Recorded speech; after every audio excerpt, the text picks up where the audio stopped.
Well, I mean, there are various influences both as performing musician and as composer.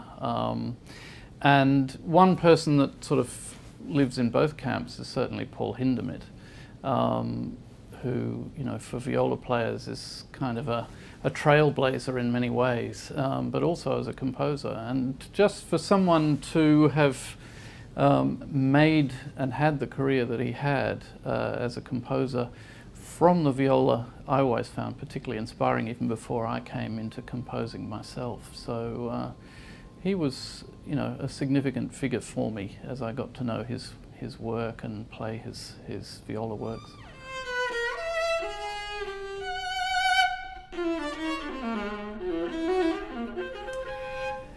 I've always likened composition to filmmaking because it sort of takes place in the unfolding of time, and I'm no great film aficionado, but I'm a film buff, and I do love film. I just wonder whether that might have been somewhere I might have gone had I not been taken over by music.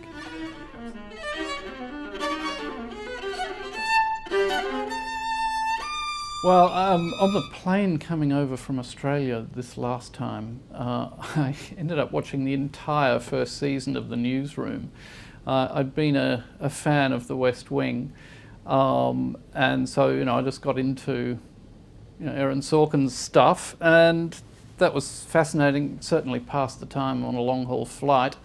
I don't think it's quite on the level of The West Wing, but it's got some great moments, I must say. And, you know, it's fascinating to see that his idealism now has moved from politics to, well, it's just next door really to current affairs and the media. But yeah, fascinating stuff.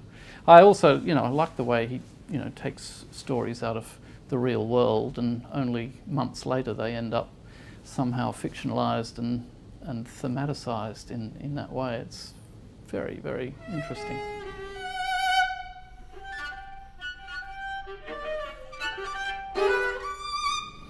Oh, look, there are all sorts of pieces that are underrated, and actually somebody recently just asked me about pieces by other Australian composers, and I mean, our music doesn't get out nearly as much as it deserves to, you know, with some wonderful composers, people like Anthony Pateras, James Ledger, Lisa Lim, George Lentz.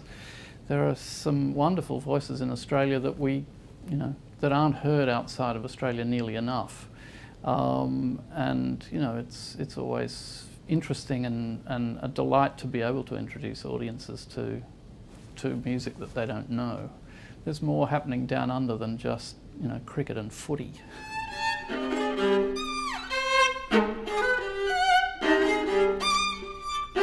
I'd have to say, actually, the best advice I was ever given was by my wife Heather, who at the time, around the time of writing Voices of Angels, that is 96, 97, as composing was taking up more and more of my headspace, it was her advice to me to also put things aside that, you know, took away from that headspace and cluttered it, and just to focus on one thing. I read this interview recently with Barenboim, in which he talks about, or he's asked by this interviewer, you know, how do you possibly manage to do all the things that you do?